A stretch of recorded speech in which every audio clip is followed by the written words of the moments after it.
कड़पा assembly हलके से Congress party के उम्मीदवार अफजल खान ने कड़पा शहर के वाईवी स्ट्रीट में इंतखाबी मुहिम चलाई। इन्होंने यहां पदयात्रा करते हुए अवामी राबता मुहिम में हिस्सा लिया।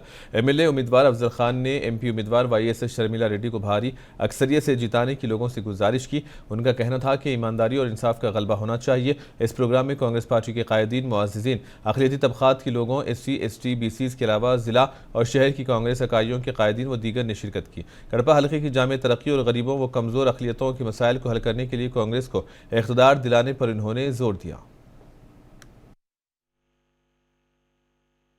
एमएलए के जैसा कड़पे का खड़ा हुआ हूँ। पब्लिक में इतनी मोहब्बत है, मुसलमानों का अच्छा टाइम आएगा। और आप लोगों से गुजारिश ये है कि राजशेखर साहब की बेटी शर्मिला मैडम को इंशाअल्लाह 6 लाख मेजॉरिटी से आप लोग जिताना बोल के आपसे गुजारिश करता हूँ।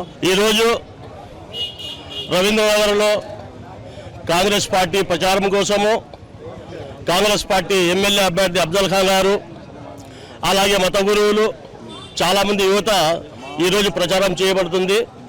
కానీ ఎవరిపై కాంగ్రెస్ పార్టీకి ఓటు వేయమన్నా కూడా వాళ్ళు ముందుగానే అంటున్నారు సెక్యులర్ పార్టీ కాంగ్రెస్ పార్టీకి మేము ఓటేసేది, ఈ రెండు పార్టీలు కూడా మమ్మల్ని అన్యాయం చేశాయి అని చెప్పేసి సెక్యులర్ పార్టీ కోసమే ఎక్కువ మొగ్గు చూపుతున్నారు।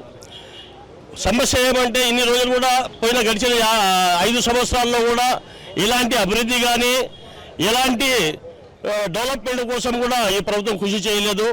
అలాగే ఈ సెక్యులర్ పార్టీ ఏమంటే ముస్లింలకు ఏదైనా ఆపద వచ్చినా, తప్పుడు కేసులు పెట్టినా, లేదంటే మతపరంగా కొన్ని నిర్ణయాలు తీసుకొని కొన్ని బిల్లులు పెడుతున్నారు।